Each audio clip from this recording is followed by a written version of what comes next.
আসসালামু আলাইকুম বন্ধুরা, আজকে আমি একটু আগে এখানে গেছিলাম। তো আমাদের অফিসের এক কলিগ আপু, সে এদিক দিয়ে যাচ্ছিল এবং আমাকে দেখে সে জিজ্ঞেস করতেছে যে আশেপাশে কোনো মিস্ত্রি আছে কিনা, ফ্রিজের মিস্ত্রি।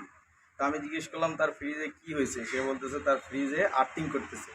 এখন আর্থিং করতেছে, আমি চিন্তা করলাম যে অফিসে মেকানিকের পাশাপাশি আমরা অনেক আর্থিং মেশিনে আর্থিং হলে সেগুলো আমরা নিজেরাও সারাতে পারি।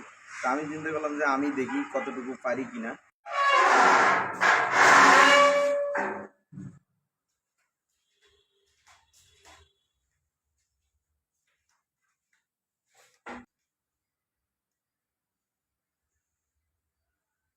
এই সেই ফ্রিজ, এই ফ্রিজে আর্থিং করতেছে। এখন আগে লাইনটা ঠিক আছে, লাইনটা দেওয়া আছে। এখন এটা চেক করতে হলে আমাকে একটা স্টার লাগবে। স্টার স্টার আমার বাসায় টেস্টার ছিল।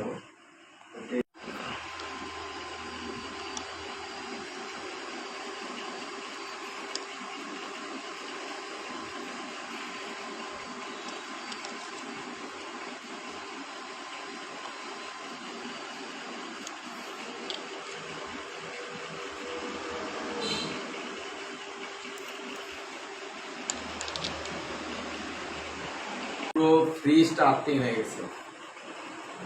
এখন আমি এটাকে করতে হলে কি করতে হবে, আমাকে সুইচটা আগে দেখতে হবে। সুইচ বন্ধ করে নিই।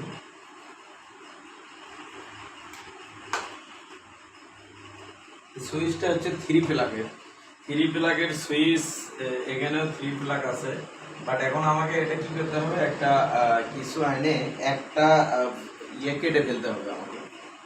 আমি এখন এই তিনটা যে প্লাগ ছিল আমি একটা কেটে ফেলছি, মানে যে হ্যাসকো ব্লেড দিয়ে 10 টাকার একটা হ্যাসকো ব্লেড দিয়ে একটা কেটে ফেলছি। এখন আমি এটা যে কোনো দিকে ঘুরে দিতে পারবো। এটার মেইন কাজ হইতেছে যে এটা তিনটা ছিল, তিনটা থাকা অবস্থায় ঘুরানো যাবে না, দুইটা আছে। এখন দুইটা যে কোনো দিকে আমি কি ঘুরে দিতে পারবো। আগে ঠিক এইভাবে ছিল, এখন আমি এটাকে ঘুরে উল্টো দিকে, এখন ঘুরে আমি ঠিক এই দিকে দেব, দিয়ে এই সুইচ দেব। ফ্রিজের লাইন আসছে। এখন আমি চেক করব এটাকে কারেন্ট আছে কিনা আগের মতো।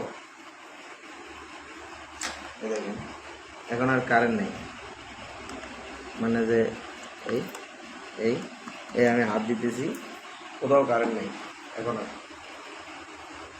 সিম্পল, মানে যে সুন্দর একটা সিস্টেম। ফেসটাকে ঘুরিয়ে দেওয়ার চেয়ে আপনি পুরো ফ্ল্যাগটাকে আমি ঘুরে দিছি, যার কারণে কি হয়েছে, এখন এটাতে আর কোনো কারেন্ট নাই। এখন ফ্রিজ ওপেন করতে পারবে, হাত দিতে পারবে যে কোনো জায়গায়। সো ভিডিওটা ভালো লাগলে শেয়ার করবেন। আর আপনাদের বাসা বাড়িতে যদি এরকম কোনো আর্থিং হয়ে থাকে, আমি আশা করবো 90% আর্থিংয়ের মূল কারণ হইতেছে ফেসটা ঘুরে দেওয়া। তো এখন যে কাজটা করলাম সেই কাজটা যদি আপনারা নিজেরাই করতে পারেন, করার পর টেস্টটা দিয়ে চেক করে দেখবেন যে ইনশাআল্লাহ সমাধান হয়ে যাবে। ধন্যবাদ সবাই।